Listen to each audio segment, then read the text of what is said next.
ایک چور کی توبہ کا عجیب واقعہ ایک عربی حکایت ہے کہ ایک بادشاہ اپنی جوان بیٹی کی شادی کو لے کر بہت پریشان رہتا تھا۔ وہ سالوں سے نیک اور عبادت گزار داماد کی تلاش میں تھا۔ ایک دن اس نے اپنے وزیر کو بلایا اور کہا، کسی طرح میری بیٹی کے لیے میری رعایا میں سے ایک عبادت گزار انسان ڈھونڈ کر میرے سامنے پیش کرو۔ وزیر نے اپنی فوج کو شہر کی جامع مسجد کے آس پاس تعینات کر دیا اور حکم دیا، چھپ کر نگرانی کرتے رہو۔ جو شخص آدھی رات کو مسجد میں داخل ہوگا اسے باہر نکلنے مت دینا جب تک میں نہ آ جاؤں۔ ٹھیک اسی وقت ایک چور چوری کرنے کے ارادے سے گھر سے نکلا۔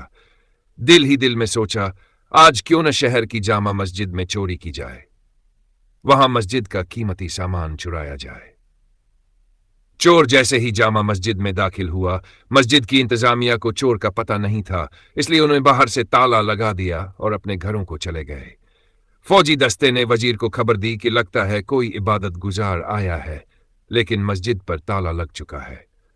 اب صبح کی اذان پر ہی مسجد کھلے گی، تب پتہ چلے گا کہ کون ہے۔ وزیر جلدی سے مسجد پہنچا اور صبح کی اذان کا بے صبری سے انتظار کرنے لگا تاکہ اندر موجود نیک انسان کو بادشاہ کے سامنے پیش کیا جا سکے۔ جیسے ہی مسجد کھلی، وزیر دستے سمیت اندر داخل ہوا۔ چور یہ دیکھ کر گھبرا گیا کہ آج تو پکڑا گیا اور جلدی سے نماز کی نیت باندھ لی۔ سلام پھیرتے ہی پھر کھڑا ہو کر دوبارہ نیت باندھ لیتا۔ وزیر کو اس کی عبادت گزاری پر پورا یقین ہو گیا۔ جیسے ہی اس نے سلام پھیرا، فوجی دستے نے چور کو پکڑ لیا اور بادشاہ کے سامنے پیش کیا۔ وزیر نے کہا، بادشاہ سلامت، یہی وہ شخص ہے جس کی آپ تلاش کر رہے تھے، اسے مسجد سے گرفتار کیا ہے۔ رات بھر مسجد میں عبادت کرتا رہا، چور کی حالت خراب ہو رہی تھی۔ بادشاہ چور سے مخاطب ہو کر بولا، کیا خیال ہے اگر میں اپنی بیٹی کی شادی تم سے کر دوں اور تمہیں اپنی سلطنت کا ولی اترادھیکاری بنا دوں؟ کیا تمہیں منظور ہے؟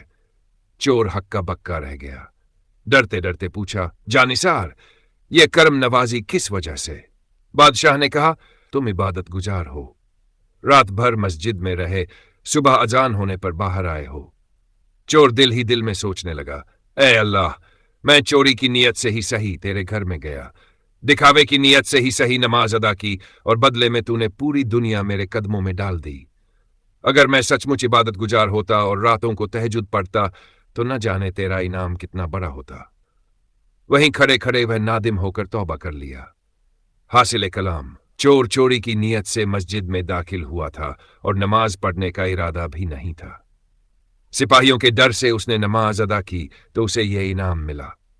جو لوگ نماز کی ادائیگی کے لیے گھر سے مسجد میں جاتے ہیں اور ان کا مقصد صرف اللہ کی عبادت ہوتا ہے، تو اللہ پاک کے نزدیک ان کا کیا مقام ہوگا، انہیں کتنا اجر و ثواب ملتا ہوگا۔ ایسے لوگوں کا درجہ اور مقام تو صرف اللہ تعالی ہی جانتا ہے۔ خوش نصیب ہے وہ لوگ جن کا دل اللہ کے گھر میں عبادت میں لگتا ہے۔ خوش نصیب ہے وہ لوگ جو نماز ادا کرنے کے لیے مسجد میں جاتے ہیں۔